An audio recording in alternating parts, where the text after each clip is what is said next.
Welcome back, children, for the second session for today.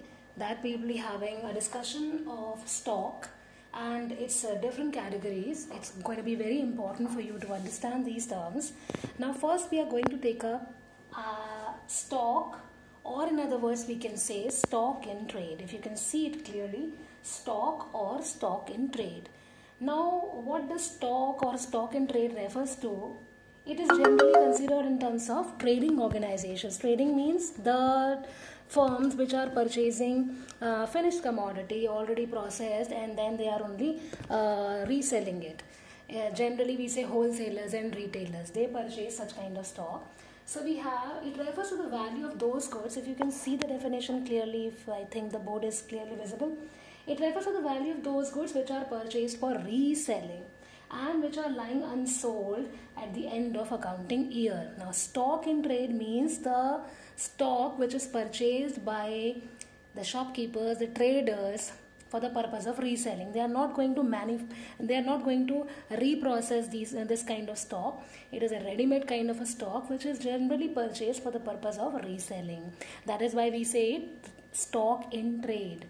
Now, this can be two categories of this stock, which is actually finished: opening stock and the closing stock. Now, what does opening stock refers to?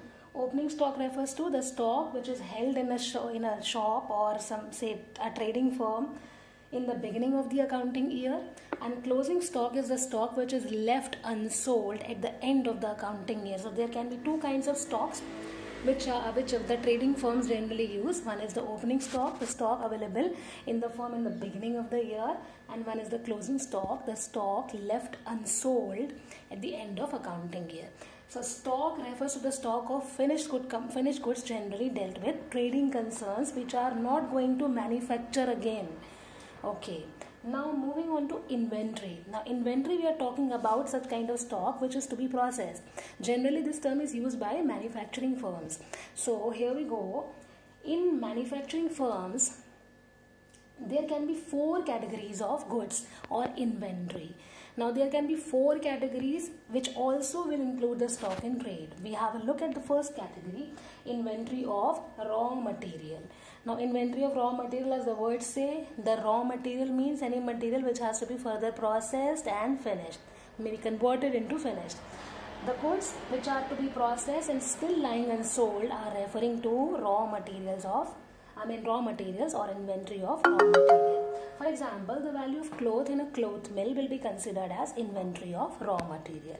Now we take up another category, that is inventory of work in progress. Work in progress means still they are to be processed. They are semi-finished, partly finished goods. So what is work in progress or inventory of work in progress? These are the semi-finished goods which require further processing for converting them into finished commodity. They require further processing to get converted into finished commodity. Now in case of a cloth mill, if I am taking the same example, in case of cloth mill, the value of threads or the unfinished cloth will be considered as the inventory of work in progress. We have two more categories in the category of stock or inventory. Say one is inventory of finished commodity, if you are able to see it. Inventory of finished goods. Now this is a kind of an inventory which is completely processed and it does not require any more processing, but which is still lying unsold in the manufacturing firm.